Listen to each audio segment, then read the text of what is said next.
Good. Good afternoon, everyone. Thank you for joining us. And Eddie,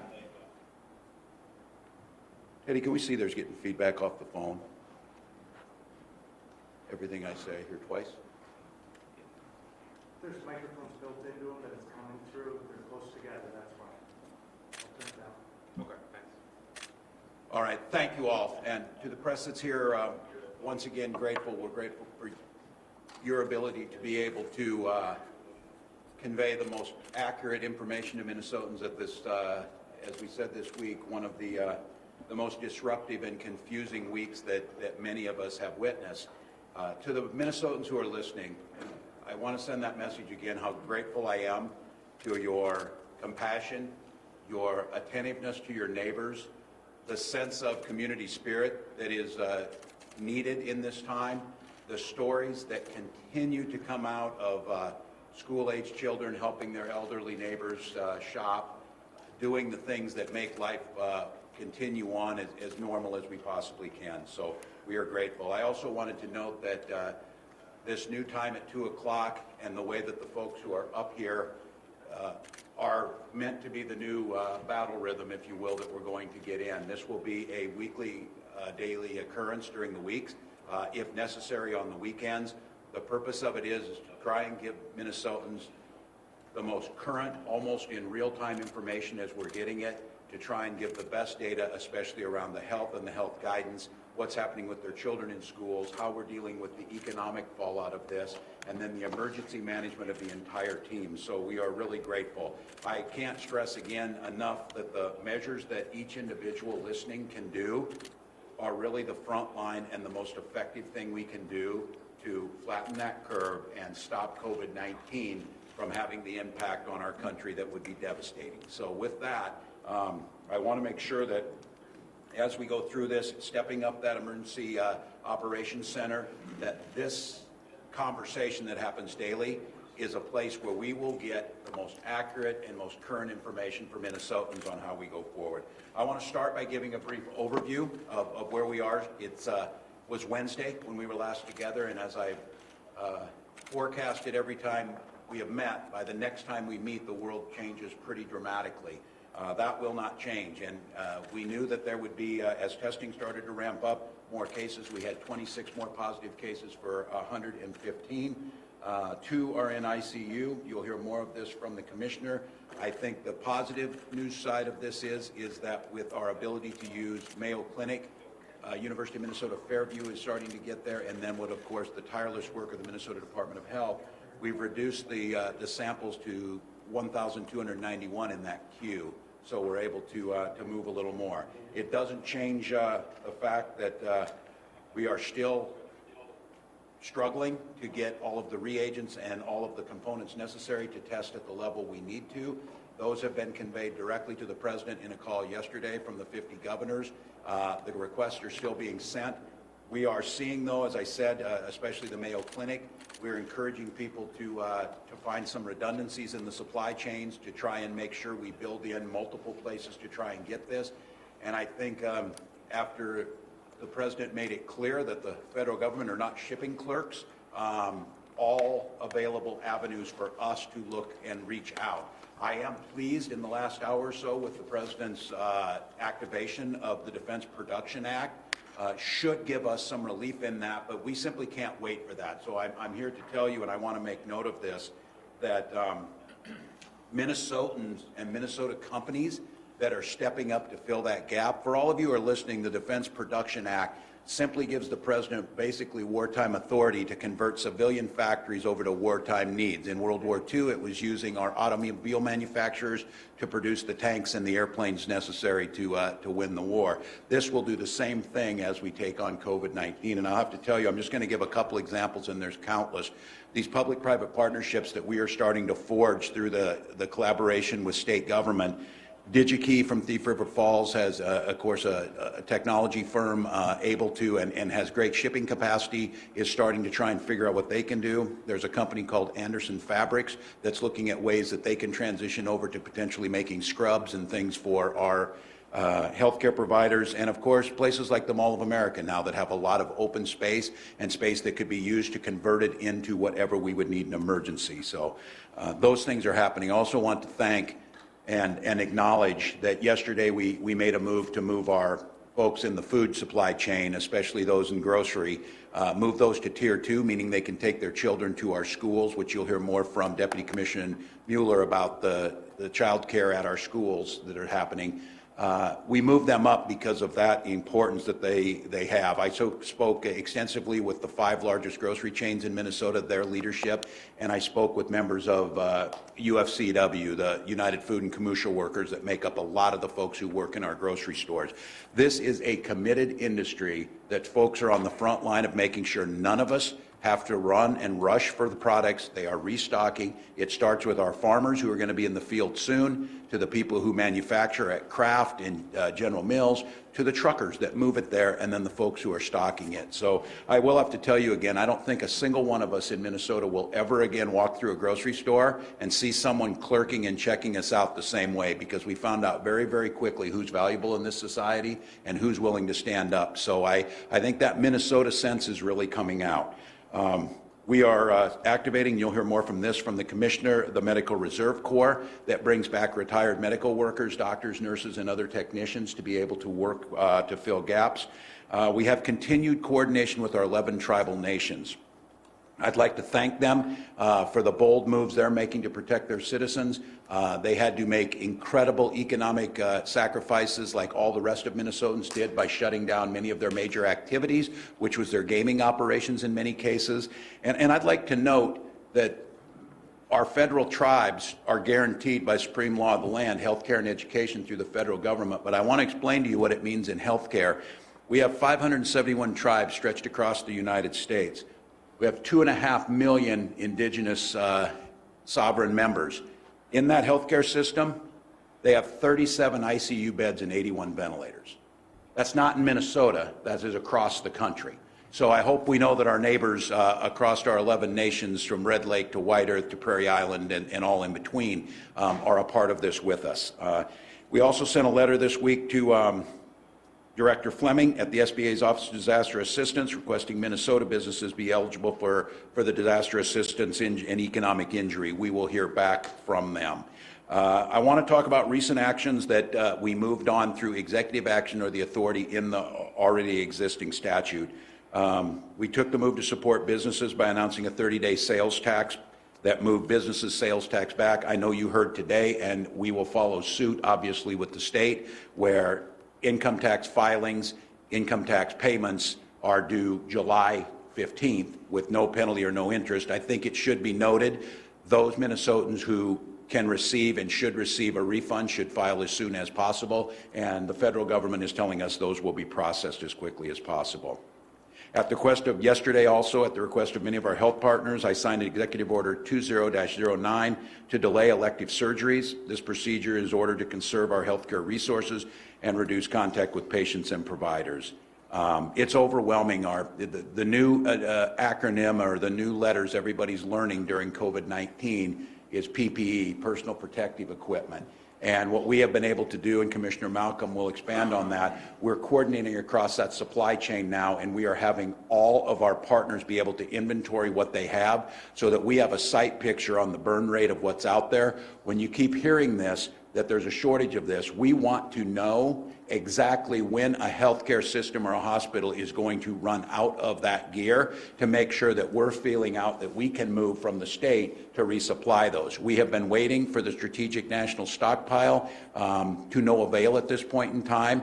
So we are moving those things accordingly and have been simultaneously in the event that that will happen. So we're getting a much better picture of where we're at. Those needs are great, from the testing to the PPE, they're still needed. The good news is in Minnesota is the collaboration and the cooperation that's being built up, and the new teams that have been stood up are in real time coordinating and moving things where we need them. So I can say at this point in time, we're getting a much better handle across the healthcare system. We also requested the President, I'm part of a 10-member panel of governors appointed by the President, which is the Council of Governors that deals with natural disasters, homeland security, and the National Guard. And we are asking the federal government For the listeners that are out there, the National Guard has a dual mission. It has a state mission that the governor, myself, is the commander-in-chief and directs the orders to that. Those are usually in training missions. They can be for natural disasters, flooding, tornadoes, and so forth. And then they have another mission that's called Title 10 that allows them to be federalized for federal service if they're taken either to Iraq or Afghanistan or any missions worldwide. We're asking them to allow us to activate our National Guard, which I can do at any time. We do not need the federal government for activation, but I want to be able to activate them in something called Title 32, Section 502F. And what that does is it allows for state duty, but with the federal government footing the bill, because these are all going to be things that fall back on state governments that, once again, cannot run deficit spending and cannot absorb all the resources necessary. So this is where we're asking for help from the federal government. Update on actions today. My top priority is always the protection and the security of Minnesotan citizens. I do want to take a moment and address this, because I was on the phone with diverse groups of CEOs, from construction contractors to manufacturers to the CEO of Barnes & Noble. And the concerns, and I first of all want to thank the industries that they're stepping up, they're taking care of their workers, but they're also thinking about what comes after. How do we do this? How do we keep operating? I just want to reiterate that this is not a false dichotomy that you're choosing here. If you choose the safety of Minnesotans, you're intentionally trying to hurt the economy. It is not that simple. We're trying to take all of the variables into consideration, and I know many industries like the big three automakers have already made the decision to move forward to shut down their operations. We are trying to balance this in real time and trying to listen to those employers that are out there and the concerns that they have. And it's interesting, because by listening to them, you do really hear a unique perspective. And I would use the example of Barnes & Noble, of people saying, well, what's the big deal? Barnes & Noble's business is up at this time, even at a time when they're closing, because I think many of you understand the sociology behind this. People are stocking up on books. The number one thing people are buying are educational books or children's books to make sure they keep their kids. That is exactly what people should be doing. But their question was, what happens if we have to close? Would we be considered an essential service where in our large stores we could still fill orders online and deliver them to the curb for people to be able to continue to educate their children and to get the entertainment during this time? Those are interesting questions, and ones that we are taking into consideration before any decisions are made. A couple other things we're going to do, and I want to thank the Attorney General. Ellison is here. The Attorney General forecasted, I believe, before I was hearing much people think about this angle of it, that while the vast majority of people's basic human nature and decency would come through, there would be a few of those that would try and prey on people, especially the vulnerable, at a time of disruption.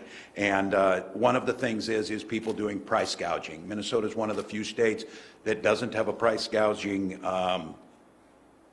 law in place, and we're going to take a look to make sure. We've been working with the Attorney General to make sure it doesn't happen here. Today I signed an executive order to prohibit price gouging during peacetime emergency. I want to thank the Attorney General and his folks working on the proper language on this, making sure, again, we're protecting citizens, but we're protecting legitimate vendors who are selling things the way that they should. We were seeing hand sanitizer average for $60 a bottle. Others were hawking $1 a squirt for hand sanitizer, and these things are real. That's not how we are. Many of them can come from out of state, and this gives the state and the Attorney General the ability to crack down. So thank you for that.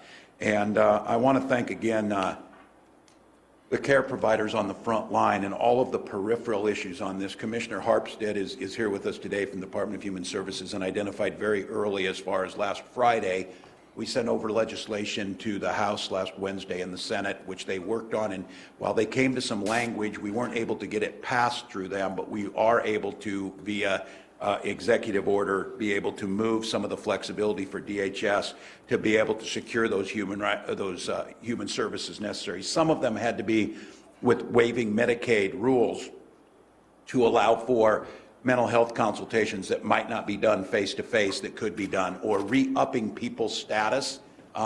Instead of having them come in and personally fill out something, be able to re-up their status so their prescriptions would be able to continue. Just smart things that happen.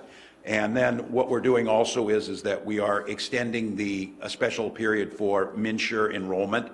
The special enrollment period starts this Monday, March 23rd, and ends on April 21st. I want to thank the folks at MNsure and the health plans for stepping up here. Everybody is doing their part. Also a great example why it's important for us to have our own state-based exchange, because this would have been a problem at this point in time. We're able to work around it. We're able to get people into the exchange. And then I want to talk about the child care piece of this. And you'll hear more of this from Deputy Commissioner Mueller when we go forward. Amazing things happening in our schools.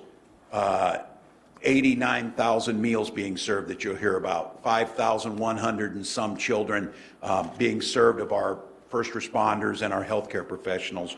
And this child care one is that we feel like we're on the front line of this, and we're always trying to adjust to that. And so one of the things I want to say is the folks that are stepping up, and today I'm proud to share with you that the YMCA is stepping up in a big way to help our families. Starting this coming Monday, the 23rd of March, the 38 YMCAs across Minnesota will open their doors to school-age kids, age K through 6, and provide care and distant learning support in coordination with their local schools. This is a huge collaborative effort. It's one where folks are stepping into the void and asking what they can do to help to make sure that's there. So if you've got other children and things are happening and you're unable, or you want your children to be in a safe setting with social distancing, that's what we're going to do.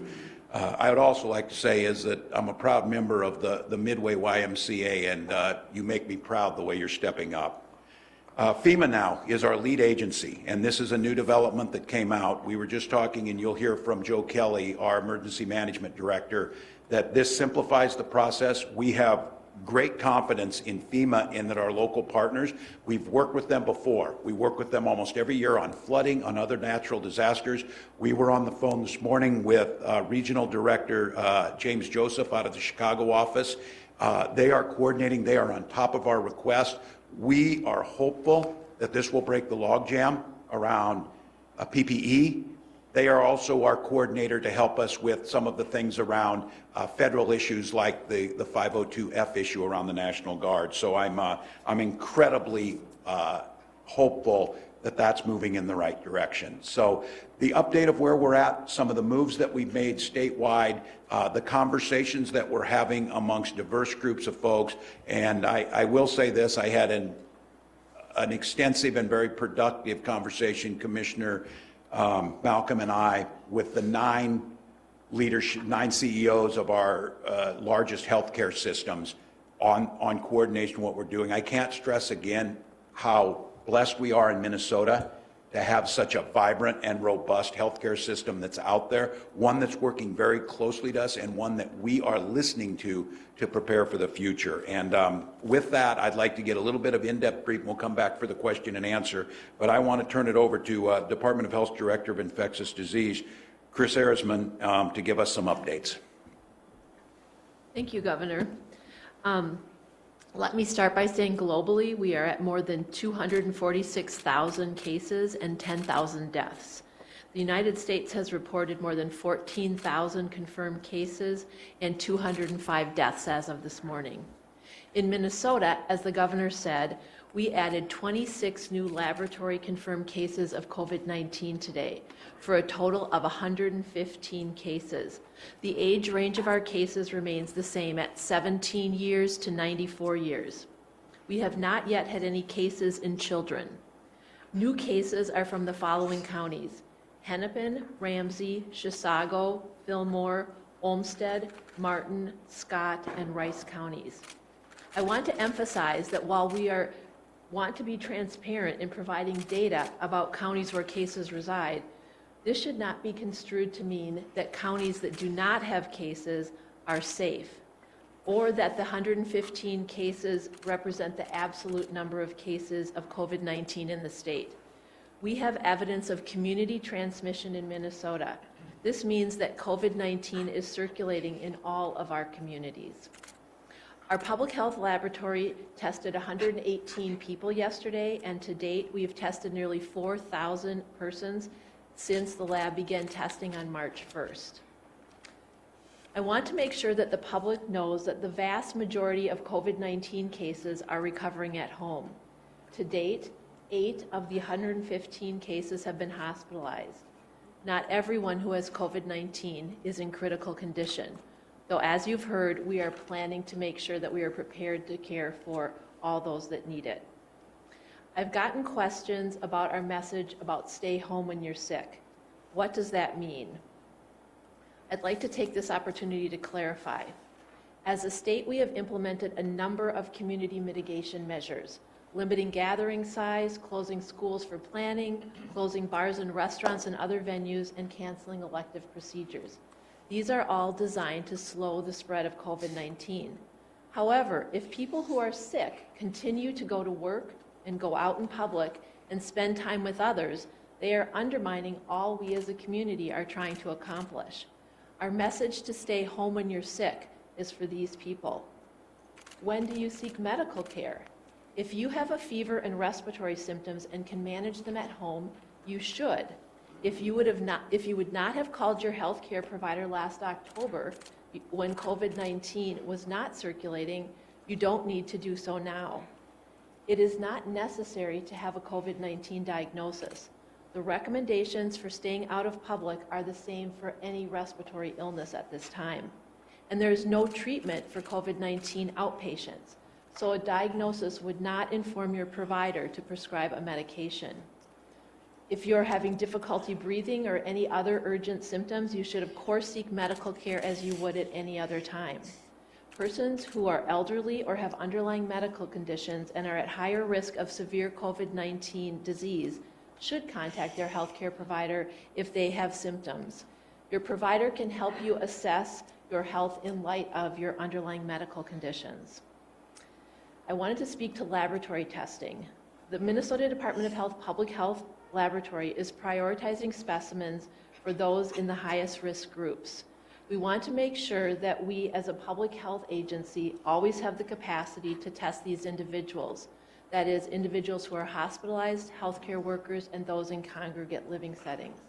However, the specimens that we have received that do not fall into this category will be tested. They have not been thrown away, as some are claiming. They're being tested as we are able based on supplies and prioritizing the high-risk samples. MDH has prioritized who we will test. However, healthcare providers can use private laboratories as they come online to test others. The availability of laboratory testing has been a moving target across the state and nationally. Health systems are reluctant to test outpatients as they too want to preserve tests for those at highest risk. And as more supplies become available, access to testing should improve. Thank you. Thank you so much. Now we'll hear from our Emergency Manager Director, Joe Kelly. Thank you, Governor, and thank you, Governor. Good afternoon, everybody. I want to talk just a little bit to start start just a little bit to talk about what we do in the State Emergency Operations Center. As soon as I figure out how to run the microphone.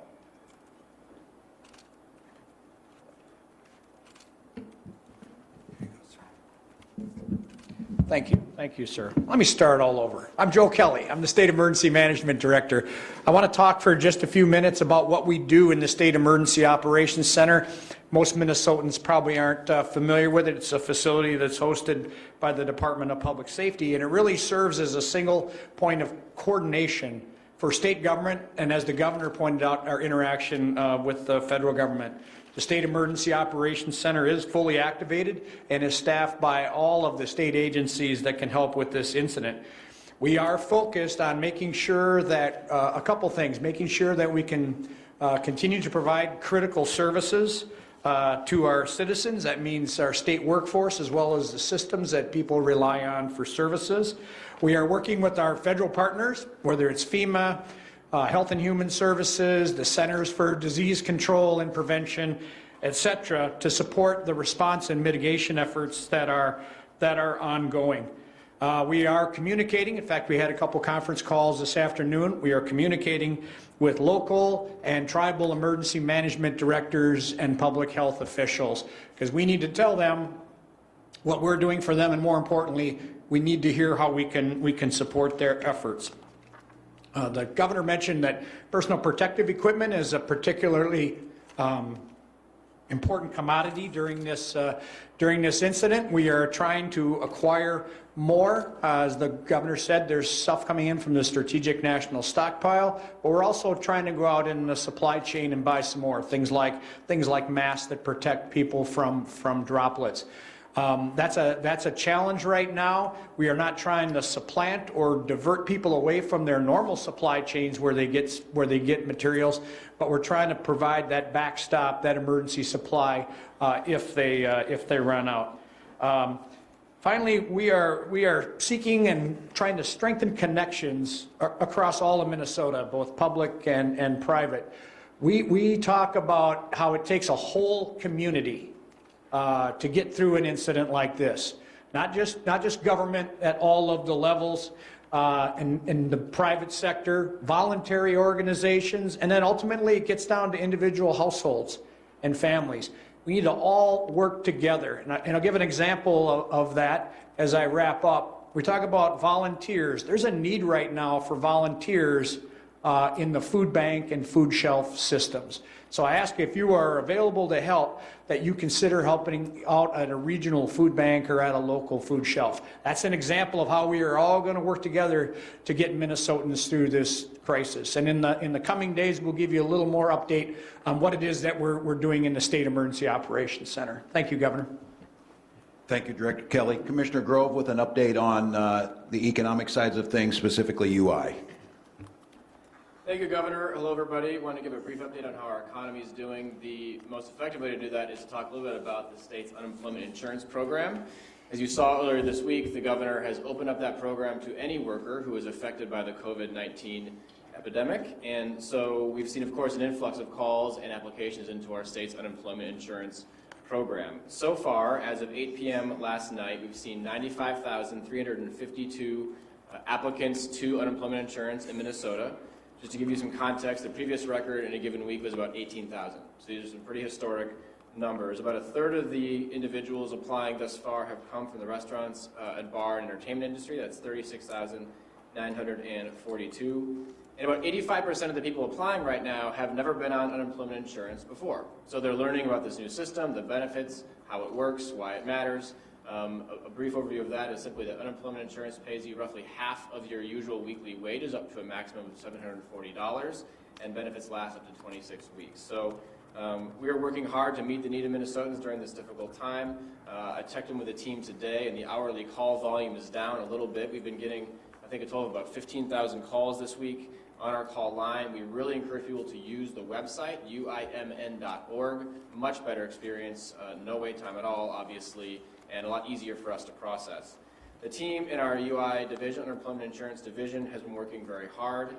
Usually we are closed on weekends, but they scrambled together to get an extra Sunday shift in this weekend. So people can apply this Sunday from 6 a.m. to 8 p.m. and can get unemployment insurance benefits on the website at that time. So we will have by next Monday a new call center with 50 more people answering the phones to try to decrease those wait times on the phone. And we just encourage all businesses and workers to continue to look at this program as one option. We know that so many businesses are doing other unique things to help their workers, personal time off, sick time off. We were on the phone this morning with the CEO of Red Wing Boots, who has generously given 120 hours of personal time off to his workers over there in Red Wing to take care of their children and their family, while they're simultaneously ramping up production of steel-toed boots to help emergency workers across the state. So we hear stories like this all day long of different businesses who are doing the best they can to help in this challenging time, and state government wants to do the same. So that's it for an update from the Department of Employment and Economic Development. Governor. Thank you, Commissioner. Deputy Commissioner Mueller from Minnesota Department of Education. Thank you, Governor Walz. Thank you, everyone. I'm Heather Mueller, Deputy Commissioner with the Minnesota Department of Education, and I'd like to, yes, thank you. And I would like to take this opportunity to thank our state agencies for really lifting up and supporting our students and families and ensuring that throughout our communities we continue to work toward their safety and their health and well-being.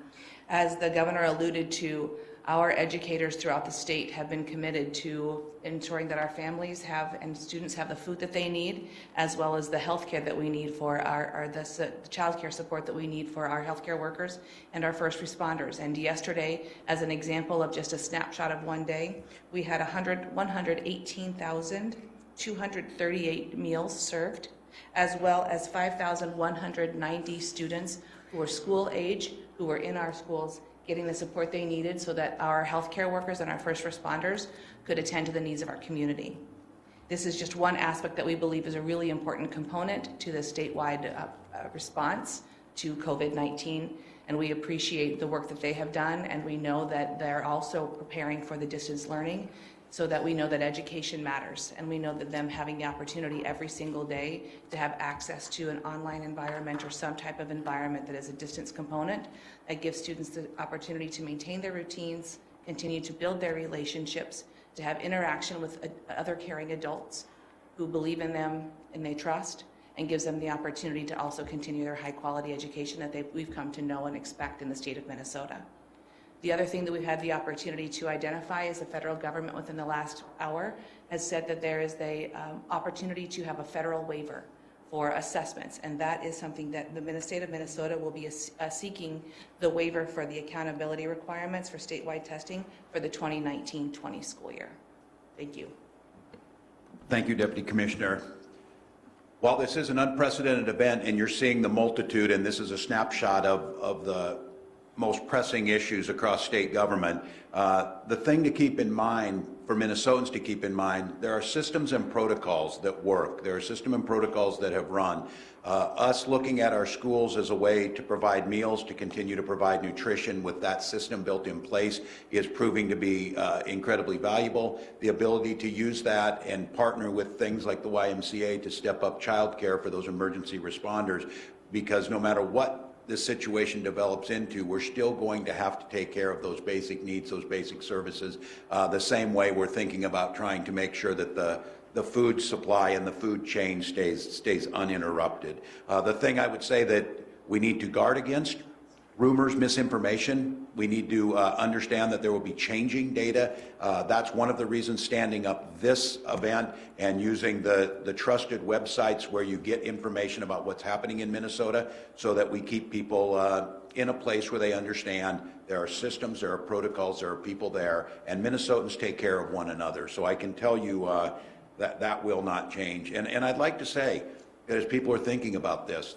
the data behind the pandemic, while this is new to many of us, there are experts in the field. They've seen this. Some of them are more contained, like Ebola, as it's risen, it's up since the 1970s at different times, and historical pandemics. So there are certain trajectories and certain numbers that can be followed with pretty strong mathematical accuracy, and then interventions. So I understand clearly when people are calling, some of the decisions that may seem incredibly counterintuitive, saying we don't have a case in our county and our restaurants are small, why can't we have someone there?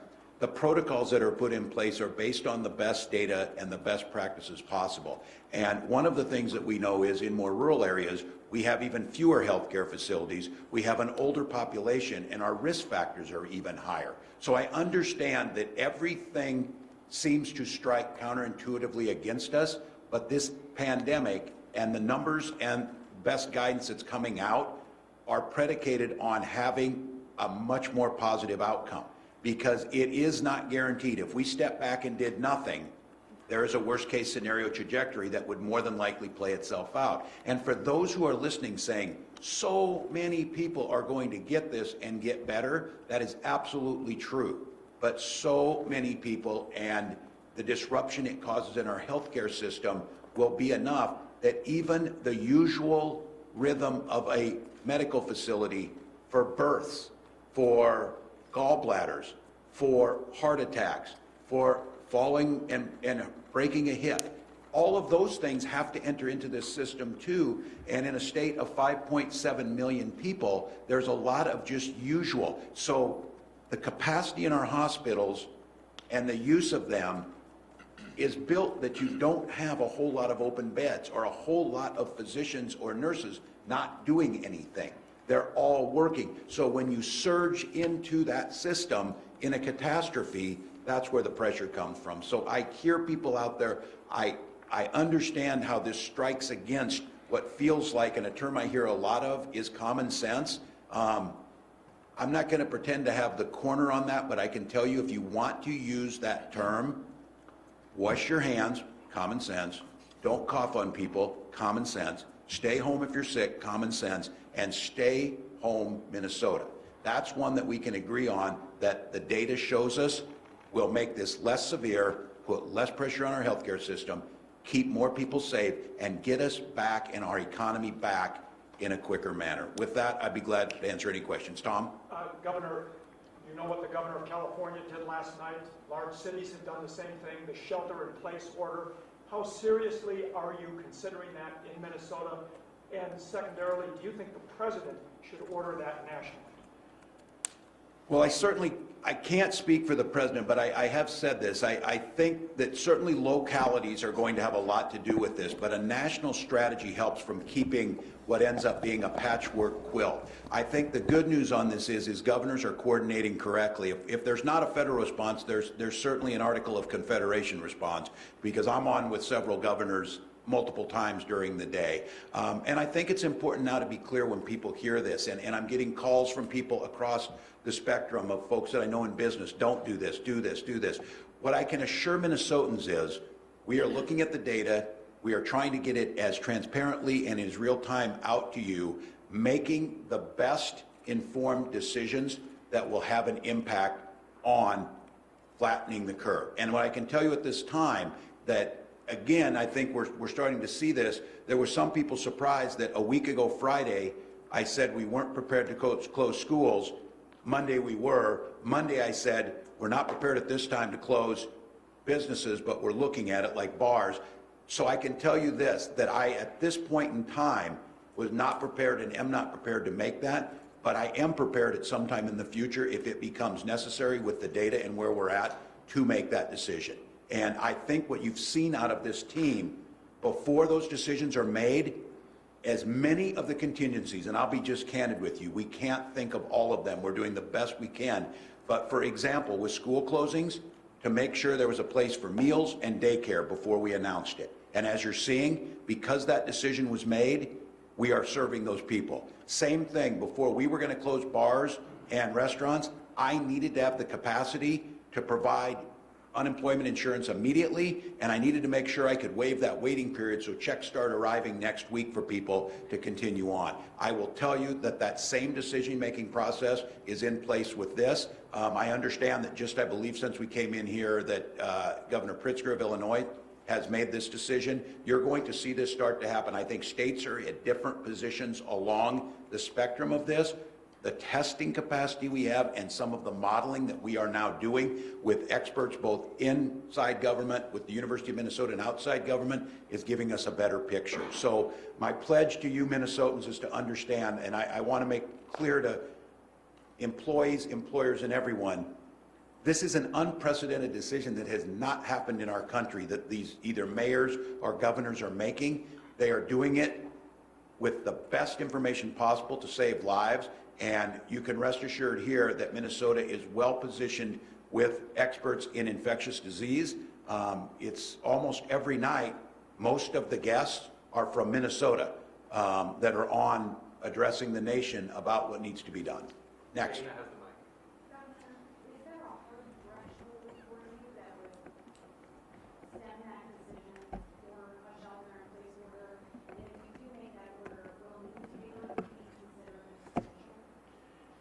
Could I get the last part, Dana? I didn't hear.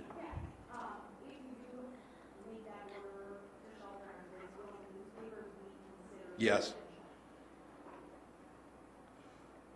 I'll take the last one. The question was, and I think this is one that my team is addressing, and I saw this came out from the Newspaper Association and journalists in general, this idea of the media being essential services. We'll work. I'll say yes, that yes, I do believe it is. I believe that the service you're providing, we are not quite prepared or not quite have that worked up, but I think you can certainly expect that in that situation, if not sooner.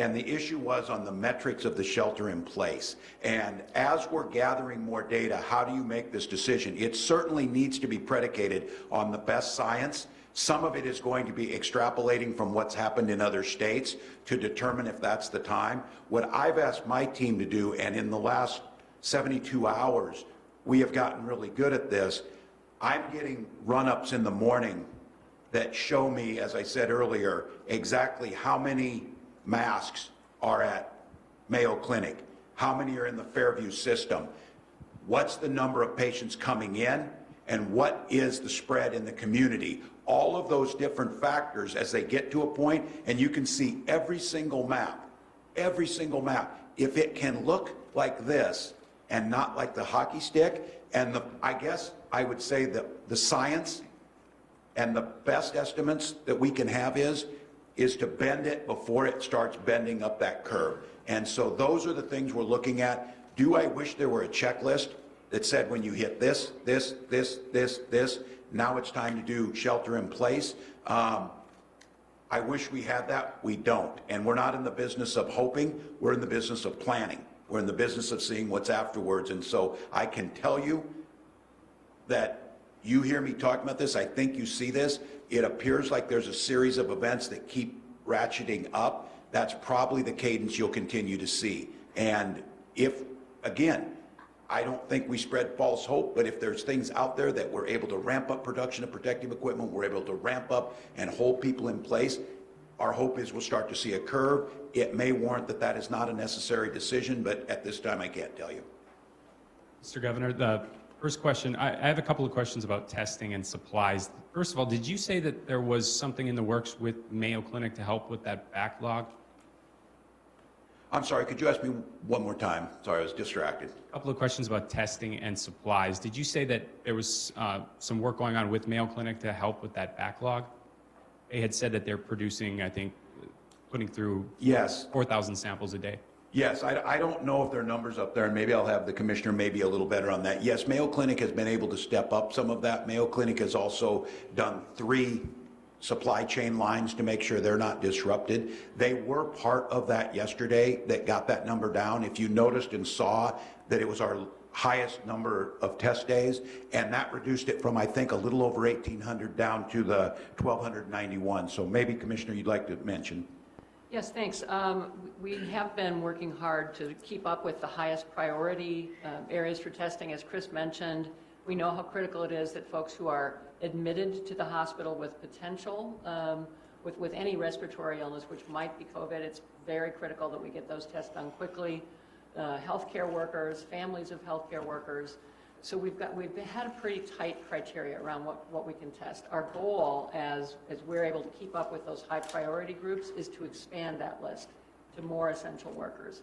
You've heard us all say it would be wonderful if we had a broader testing capacity so we'd have a better handle, as the governor keeps saying, on, we know, as Chris has said, the lab confirmed tests that we're able to say are just a portion of the cases that we believe are out there but undetected. So it's all of our goals to expand testing so that we can lengthen that list. And that's where Mayo's capacity is so helpful. Governor mentioned that the mHealth University Fairview system is ramping up as well. Talked with Hennepin Healthcare. So there's anything we can do to create, to really maximize the capacity across the state will help us.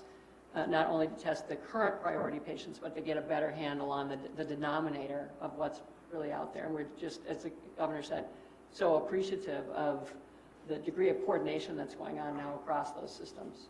Is there a timeline at this point for maybe when we could get back on track and expand testing a little bit for some of those with symptoms? And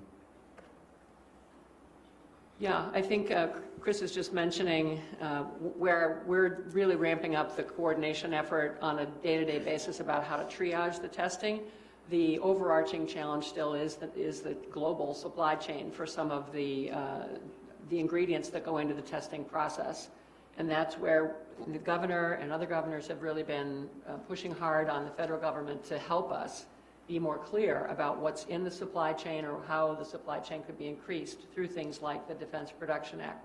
So we're still trying to get more clarity from what we might expect from the federal government. But as the governor said, we're also looking to make sure that if there's anything we can do at the regional or state level to increase, diversify the supply chain, we'll be doing that. I'm not trying to duck your question, but it's a complicated set of moving parts and pieces. But I think bottom line, we're getting better organized to see where the opportunities are. I'll follow up a little bit on that one too, because we were on with the president yesterday. The testing issue is still a big deal in other states. Now, the federal government took the position that they would centralize testing, they would use high-speed private vendors, they would set up pods in the most affected counties that are the highest, and that should start to, under their theory, start to relieve some of that pressure. Many of us on the call yesterday mentioned that when they did that, it pulled from the existing supply stream and put it into theirs. Now, the federal government said that's not happening. All I can tell Minnesotans is that the reagents and the things necessary to do the test are not available anymore. And so we are out searching. Mayo is doing this. And one of the things I've asked our team to explore is, let's just make it here. If we need to, let's just start manufacturing here. I say that not knowing how long it takes to stand up a factory to make reagents. Those are things I'm asking my team to get to us so that we can become self-contained. We are fortunate that we have probably the most robust healthcare system and medical device and medical manufacturing of any place in the country. So it is our people who are getting them out. You hear President talk about 3M and the masks. You hear them talk about some of the things coming out of Medtronic and the ventilators. So we'll continue to work it. I want to make one correction here because it is not quite finalized yet. I want to thank Commissioner Bowerly at Revenue for clarifying this. The federal government made the announcement today to move federal tax filing to July 15th, and they were waiving taxes and penalties. That has not been all the way vetted with the state. It will be our intention to line them up, but we need to go through the process. The legislature will talk to and some of the things if the commissioner is able to line that up. So I want to tell Minnesotans it's my intention to make sure we get that lined up. At this time, it is not 100% done. Is that the correct interpretation, Commissioner Bowerly? All right, thank you for that. Very good. We need a notice from the IRS officially. I was speaking from the guidance out of the President's press conference. Probably a good idea we get it verified, so thank you for that. The last part of that was just about the supply chain with medical protective equipment. The Fed said today that FEMA has helped clear up some confusion by states on where to get things. Can you tell us how confident are we that we'll start seeing some of those federal supplies or some of those supplies coming in, even any kind of timeline? Yeah, I may defer to Joe on this. I just tell you, with my experience of working with FEMA and the regional directors on flooding, these are career professionals who've done this type of stuff before. They've got us different types of equipment. I think that should help clear that up. But to be candid with you on the question, I don't believe we can, and we haven't. We've simply gone on our own, and you heard this. Governor Baker from Massachusetts, and we're doing this too, we're going out and trying to purchase these things where we can. In his state, they had 2 purchases ready to go. They got outbid. The outbidder was the federal government, and then took that into the national system away from the state. We hope, and Joe, maybe you can speak to this, we hope this eliminates some of those types of things and puts a much more streamlined supply chain in place. Thanks, Governor, and I'll look to some help from the Department of Health as well.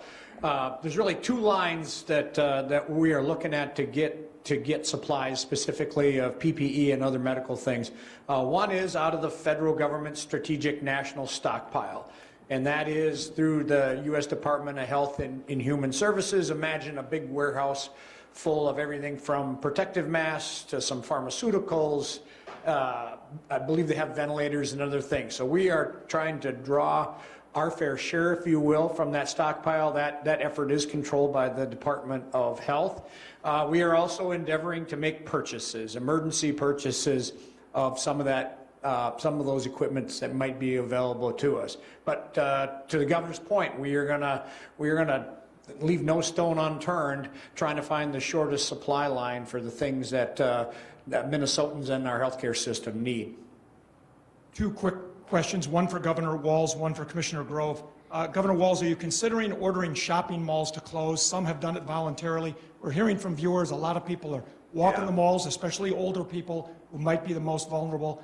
Wondering your take on that. And then for Commissioner Grove, are we approaching the point at which the state cannot keep up with the demand on unemployment insurance, and to the point where you're going to need federal help, and both in honoring those unemployment insurance applications and also keeping up with them? If you could both answer those, starting with you, Governor. Yeah, I'll start with that. Yes, we're considering it, Tom. I think like so many things at this point in time, because of the size of these, because of the ability to keep some of the social distancing, some of these, of course, possess pharmacies and other things that people were needing, but we are considering that. And I think for Minnesotans who see that there is, again, no template for this. So when we talked about salons and then followed up with spas or tattoo parlors, we have a very diversified and vibrant economy. And certain businesses, and I got asked this morning, for example, these exceptions to the rules, again, that counterintuitively, and how do you carve out exceptions? It was someone asked about golf courses. They said, what if people just pay online and there's no clubhouse and they go out one at a time for a walk to go through there? Those are legitimate things. If this is going to go on very longer, we've got to figure out where people can at least go, where they can walk, where they can get some exercise in a way that's safe. So I ask you to bear with us, but in response to that is yes. And I get, too, that there can be a belief that you're picking winners and losers. We're trying to use the best data on the transmission and the best ability to do social distancing, but I will not claim that that is perfect. And some of these things where you're seeing businesses closing on their own, what we do know is that creates some really difficult dynamics for them in competition and in their employees having to go to work. We're trying to work through that. The UI question, Commissioner? Governor, thanks. Tom, to your question on UI. Microphone. There we go. Okay. The question on unemployment insurance. We are not worried about the unemployment insurance trust fund. We have $1.5 billion in that trust fund. And I said before, we have about 95,000 applicants thus far this week. We've done some modeling to look at how long that trust fund itself will stand solid. If we had, let's say, 120,000 applicants to UI over this time, and they took the average amount of payout, which is around $400 a week, we'd only go through a third of that in 12 weeks. Now, those numbers certainly could be higher than 120,000. If we had 300,000 workers on the program, for example, which would be about 10% unemployment, we would go through that trust fund in 12 weeks. But the federal government has always been clear in situations today and in the past that when state trust funds run out, they provide 0% interest loans to back up that fund. And so we aren't worried about the validity of the fund. I do want to say, though, that the unemployment insurance program is not a catch-all tool to help every worker in the state that is experiencing stress. We know so many workers do not receive unemployment insurance, are not eligible because they're independent contractors, 1099 employees. We're hearing a lot from those groups. And I just want to say that we are thinking very hard about other things that we can leverage to help workers who are not eligible for unemployment insurance. It is a federal program, so as a state, we can't shift the rules of it to suddenly apply it to a different class of workers whose employers have not paid into it for whatever reason. But we are looking at other levers that we can pull to help some of those workers that aren't eligible, and are going to continue to do that with our partners in the legislature as well. Thank you. Governor, over here. First of all, I want to thank you for referring to us today as essential workers. Thank you very much for that. A two-part question related on each end of the justice system. Last night, the Chief Justice sent you a letter asking you to delay the time period for implied consent hearings, juvenile hearings, the speedy trial hearings. On the other end of the system, you referred today about possibly deploying the National Guard in the prisons, and I'm sure there are a lot of correction workers' families, a lot of prisoners' families, a lot of lawyers are wondering, what does that look like? What will be their role if they are deployed inside the prison? So those two things. Yeah, and again, I would defer to the folks at the Department of Corrections. I can tell you in the conversations we had so far, it would probably be focused around food service, just to be clear. The folks that are in, not the corrections officers that are in direct contact or whatever, it would be those support services, the cleaning of the facility, some of that, just to help with that. Your other question was, and I believe that the Chief Justice sent that to the legislature, asking them to make statutory changes, which is, yes, no, it's good, and it's an important question. The Attorney General was talking about this, of how we would prioritize cases of giving people again, their constitutional right to a fair and speedy trial. How do we balance that? I also think it brings us back to a question that is fair and should be debated, the role of the legislature in this process to be able to vet and move things, and we're trying to work that out. We are in close contact, and I talked to all 4 of the leaders. I understand and acknowledge their frustrations. I hope they're hearing from me the need to move quickly, and I think this is one of those areas between the interpretations we're getting out of the legislature, the Attorney General helping us, and then honoring the Chief Justice's understanding to get that right. So I think what you'll see there is probably some legislative action to give the Chief Justice some flexibility, and I'm in full support of her guidance and leadership of what she thinks needs to happen to both protect folks. Hard to call a jury trial right now, but how do we make sure folks are having their case adjudicated in a fair manner? So it's a good question. Sorry, very quick follow-up. Is that an area, if the legislature doesn't act, is that an area where you could see exercising executive authority on that request from the Chief Justice? Well, I'm going to be careful expressing any desire to do executive action before the legislature works in the spirit of trying to get this together, but I think it brings up a point, and I think you can probably guess where that's headed. If it's needed and we can't move something and it's needed, we will help for that, because the Chief Justice is telling me this is an issue of safety for the public, and it's one that she's concerned about, that, again, rule of law must be maintained during this time to the best of our ability. So my pledge is to work with them to get that right. Governor, and the 2 health officials, some other states, especially New York, have been very forthcoming about their modeling, showing that tens of thousands of people would need to be in ICU beds, and they only have, say, thousands of them, a big disparity there. What does Minnesota's modeling show? How many ICU beds and ventilators will we need, and how short are we on that right now? Yeah, go ahead. We've just been working literally over the last 3 days or so, a little bit longer than that, with the University of Minnesota to take advantage of some of their expertise to help us pull that modeling together. So we're literally, the model doesn't exist yet, it's being built. We just talked this morning with some of the health system leadership, as the governor said, about making sure that we can get whatever perspectives they have as well, especially on the bed supply issues. But I will tell you, as soon as that model exists and we have some confidence in it, we will be certainly transparent with that as well. Theo, we've been tracking that hard, and this is, again, one of the issues of people asking us about testing. One is the individual person wants to know if they have it and what that means. There's that desire to get people tested, but the lack of testing denied us valuable input into that modeling.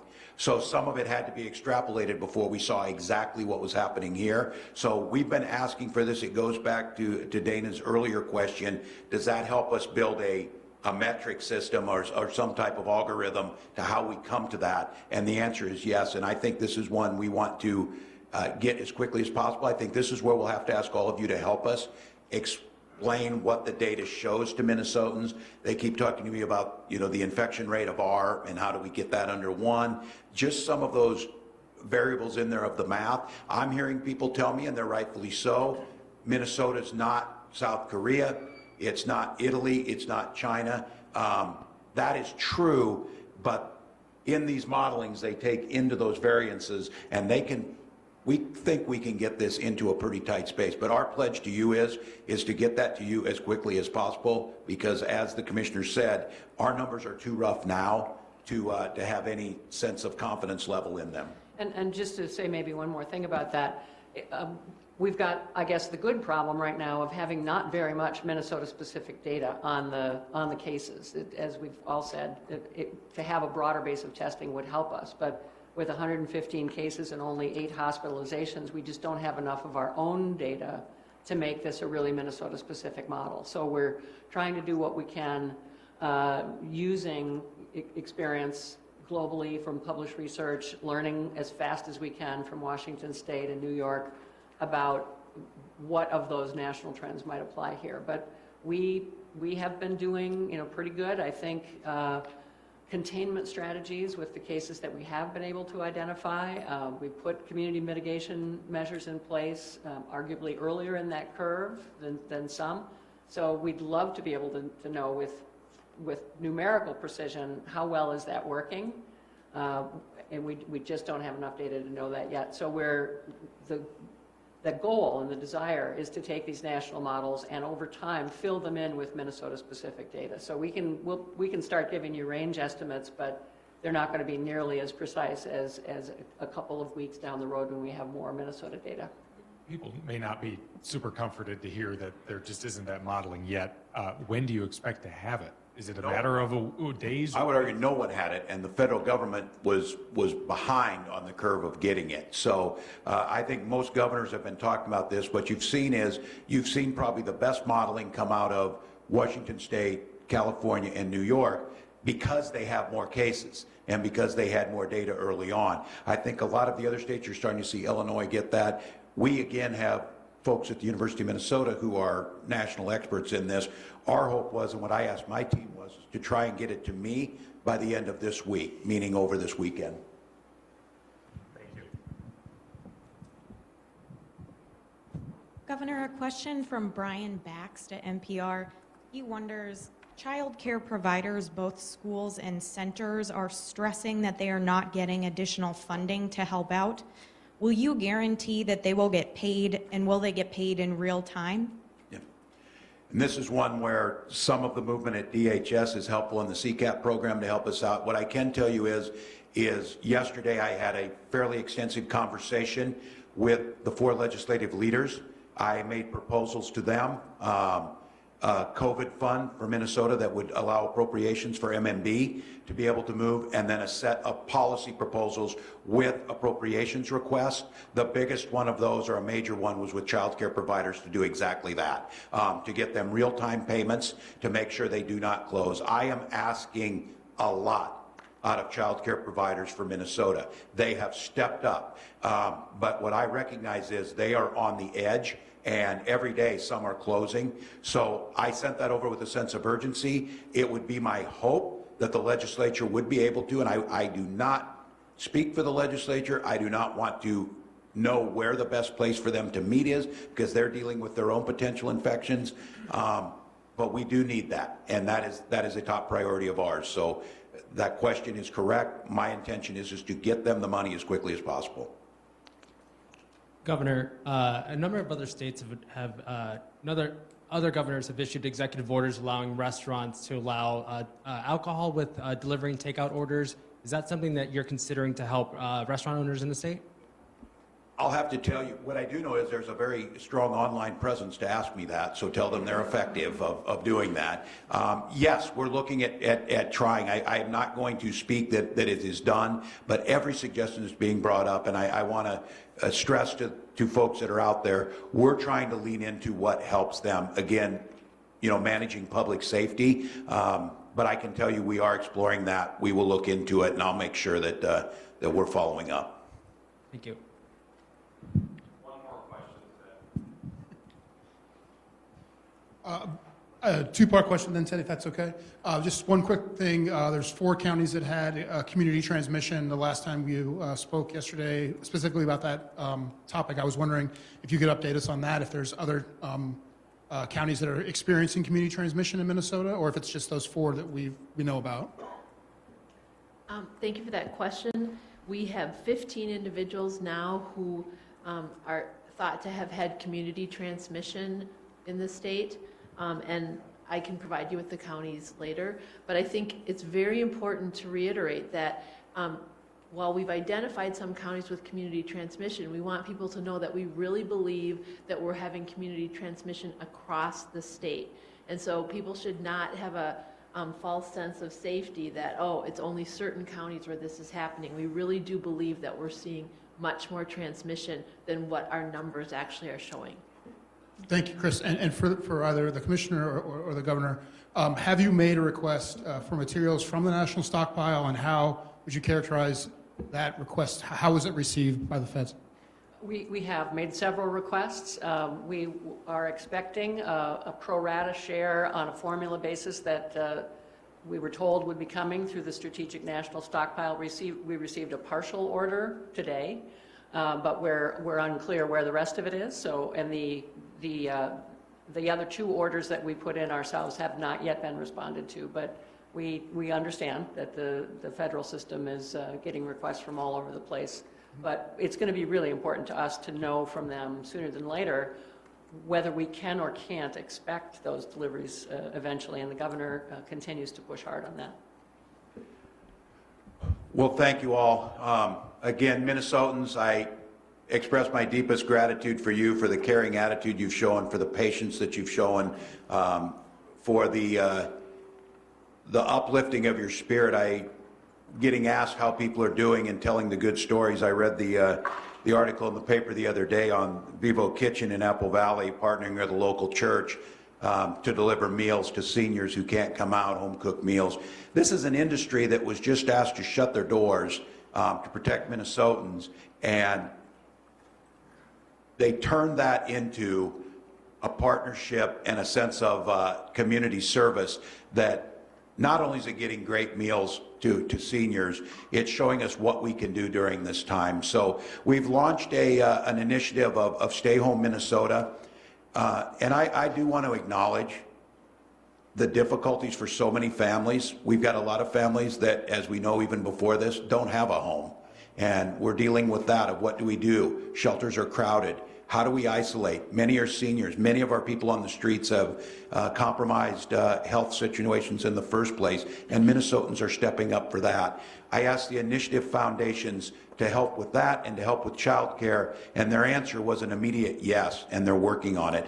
This Stay Home Minnesota initiative, and you'll see it online, it's asking Minnesotans to kind of connect with one another. And I want to acknowledge that folks who are really, really worried, and there's a lot of your neighbors about what the future is going to look like. It might look a little bit kind of hard to take when a professional athlete is tweeting and saying Stay Home Minnesota because of where they're at. But I think it's also the other side of that is our professional athletes, some of our entertainers, they're just like us. They're staying at home. They're in this. They might be staying in a bigger home, I will acknowledge that, but they're staying home. So I would ask us to say these are folks trying in any way to step up, and I hope we celebrate that. I hope we get on, and online now is, while seems so distant, and we complained about that it kept us from interacting, that's kind of our lifeline now in a lot of ways. So I would lift that up, and I would again mention to the parents out there that everything we're doing is to assure you and your children that they can feel safe, that the people who are supposed to be in charge and are supposed to be helping at the hospitals and are supposed to be keeping us safe on our streets or delivering our groceries, they're doing that. And as you talk to your children, I see it too. I've noticed the last few nights I go by my son's room, he's falling asleep with his phone playing March Madness games from previous years. It's a sense of normalcy, and I hear the game on running, he's sound asleep, and I'm hearing quite joyfully Duke getting upset again in a game, and that's the things that we did together. That's the thing families did together. They watched March Madness. That's not there anymore. And I think when our children see us coming together to solve problems, the children see us trying to find a sense of normalcy in a very abnormal situation, that goes a long way. So we're about a week into this when things started to change relatively dramatically. If we do this right and we do this aggressively, we come out of this keeping people safe as much as we can, and we, I think, have a view of a society where maybe it was easy to walk by a store clerk and not acknowledge the work they're doing. That won't happen anymore. I think acknowledging places like